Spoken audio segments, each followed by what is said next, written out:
The German High Command believed they had created a metallurgical miracle that no other nation could replicate, but they never expected their masterpiece would be stripped down and rebuilt by a refrigerator company at a scale that would bury the Third Reich in a storm of steel. In April 1943, inside a small proving ground near Obersalzberg, a German machinist lifted an MG-42, squeezed the trigger, and let a 1,500 round per minute scream rip through the concrete vault. The sound was so violent it shook dust from the rafters, a terrifying Buzzsaw of lead that the Germans believed was the pinnacle of engineering. The officers present laughed at the rumors that the Americans were trying to copy the design, claiming the Americans would blow their factories apart before they could ever produce a single working barrel. To the Germans, the MG-42 was a stamped steel monster built from heat-resistant alloys and specialized chemistry that only a handful of European foundries could manage. It required 75 skilled machining steps and a level of precision that defined German craftsmanship. In 1943, the entire German war machine could barely produce 8,000 of these weapons a month, and they assumed no one else could even match that modest output. They were right about one thing: America did not match it. America buried it. The shock for the German High Command came 18 months later when intelligence intercepted a production report from the United States Ordnance Department. 3 American factories, Saginaw Steering Gear in Michigan, Buffalo Arms in New York, and the Frigidaire division of General Motors in Ohio, were producing 60,000 automatic weapons a month based on the MG-42 concept. This was nearly 9 times Germany's maximum output. In a single 30-day cycle, the United States was building more high-rate-of-fire machine guns than Germany could build in 5 months of total war. The most terrifying realization for the Germans was that the Americans had not simply copied the MG-42. They had taken the idea, stripped away the complicated parts, rebuilt it from the ground up, and industrialized it at a scale no European nation had ever imagined possible. This single difference between art and production reshaped the entire Western Front. However, none of this was obvious in the beginning. In 1942, American infantry entering combat in North Africa faced the MG-34 and MG-42 with weapons that were too slow, too heavy, and too fragile. The Browning M1919 fired at only 500 rounds a minute, overheated in long engagements, and required a heavy tripod or vehicle mount. American riflemen found themselves pinned down by an endless wave of fire delivered at a cyclic rate more than triple their own. At Kasserine Pass alone, more than 2,000 Americans were killed or wounded in engagements dominated by German machine gun fire. This was the moment the U.S. Ordnance Department realized the Germans had built a better idea. The question was not whether America could copy it, but whether they could copy it faster, cheaper, and at a scale the Germans could never stop. By late 1942, the U.S. Army was learning a brutal truth. Every American infantry platoon that ran into an MG-42 lost men fast, regardless of whether they were in Tunisia, Sicily, or Salerno. A German squad with a single MG-42 could deliver the firepower of an entire American rifle company from 200 meters away. In a 30-second engagement, a German gun team could fire 750 rounds before an American Browning team could even get their tripod steady. The sound was not like gunfire, but like ripping canvas or a metallic Buzzsaw that made soldiers drop flat before they even knew where the fire was coming from. Casualty reports showed that more than 32% of American infantry losses were attributed directly to German machine guns.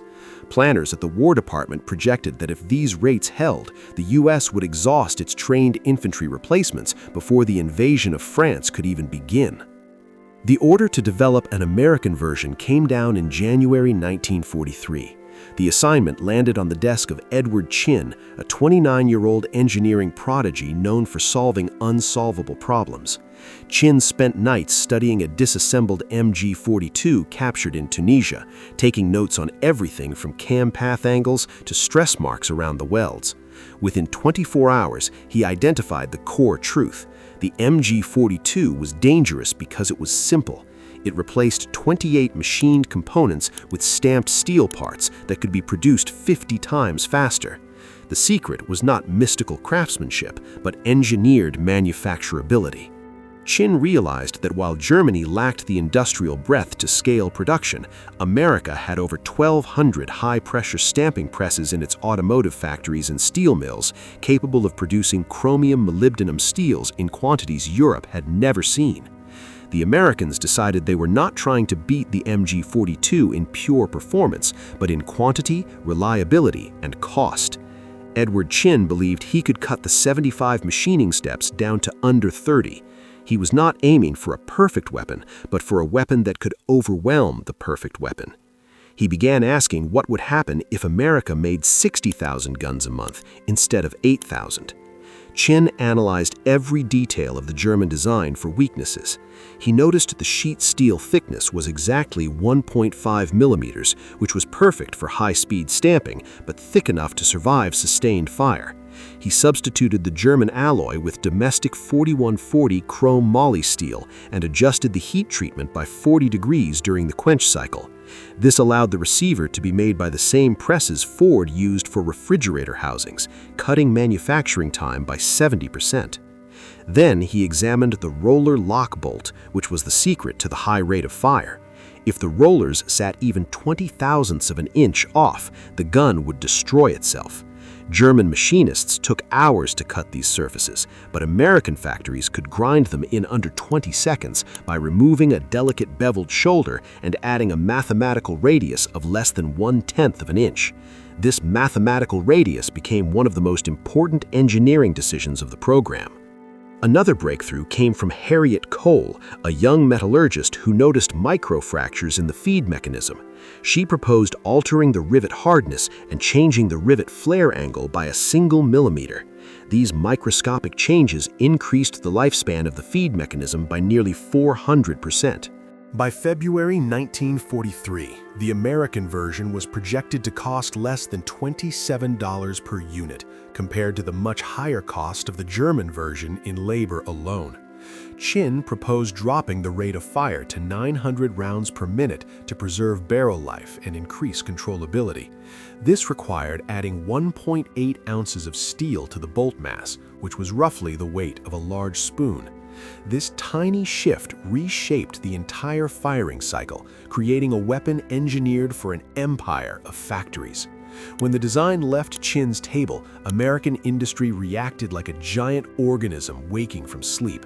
Production was centralized into Saginaw steering gear, Buffalo Arms, and the Frigidaire division of General Motors.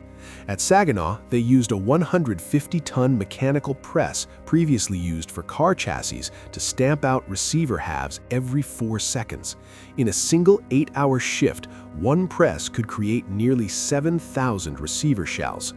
Buffalo Arms installed massive oil baths that resembled swimming pools to heat treat thousands of barrels per day, while German factories could only process small batches of 20. But the true powerhouse was Frigidaire. In peacetime, they built refrigerators, but during the war, their 23,000 workers turned the factory into a river of steel. By the fall of 1943, Frigidaire alone was producing 30,000 machine guns a month. 415 stamping presses the size of railroad cars thundered in synchronized rhythm, creating parts in seconds that once took German machinists hours. The human engine was just as vital. People like Mary Fedor, who previously pressed washing machine panels, now operated the fastest stamping machines in the world, creating 1,400 barrel shrouds per shift. Housewives, farmers, and teenagers learned to calibrate and weld, with women producing half of all machine gun components by 1944. America mobilized families while Germany faced exhaustion. American production lines ran 24 hours a day, while German lines were crippled by brownouts and bombing raids. The MG42 was a masterpiece of combat engineering, but the American version was a masterpiece of manufacturing engineering.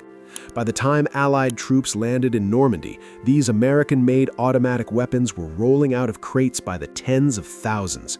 When the new guns first met the German army in the dark forests of the Hurtgen, the impact was immediate. German commanders who had ruled the forests with the MG-42 suddenly faced a new sound.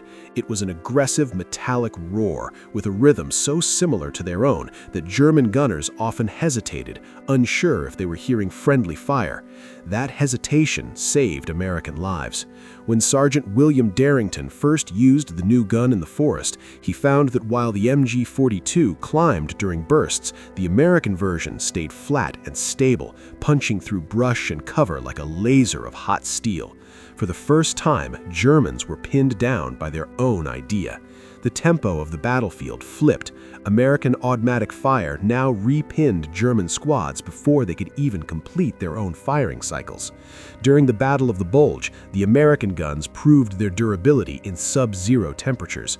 While the finely machined German surfaces seized in the cold, the American version, with its mass-produced radiused surfaces and salt bath tempering, handled the freezing weather without malfunction. Germans began abandoning positions because they believed the Americans had stolen their firepower. The sound fooled them, the stability surprised them, and the sustained fire overwhelmed them. The Americans had created a psychological weapon that fractured German confidence. By early 1945, German fire superiority had collapsed. The United States had more than 100,000 active machine guns on the Western Front, with replacement rates so high that a damaged gun could be swapped in under an hour. German units were forced to ration fire, while American units, supplied by factories producing 2,000 guns a day, could expend ammunition at will.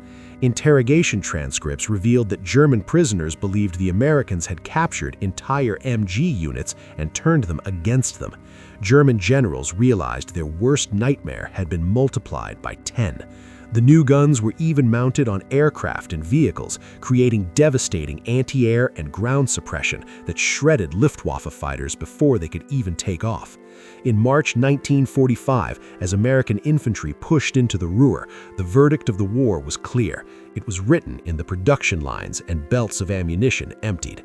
A captured German officer handed over a final field report that contained a telling confession. He wrote that when the Americans or British attacked in the past, they called for artillery or reserves, but when the fast American guns arrived, they knew the battle was over. The Germans were not just outfought, they were buried under an avalanche of fire, born from factories thousands of miles away. It was a victory shaped by microscopic decisions, a 3-degree taper, a radiused cam, and a handful of engineers and factory workers who looked at the enemy's greatest weapon and decided they could build it better, faster, and in numbers the world had never seen. Germany built brilliance, but America built inevitability.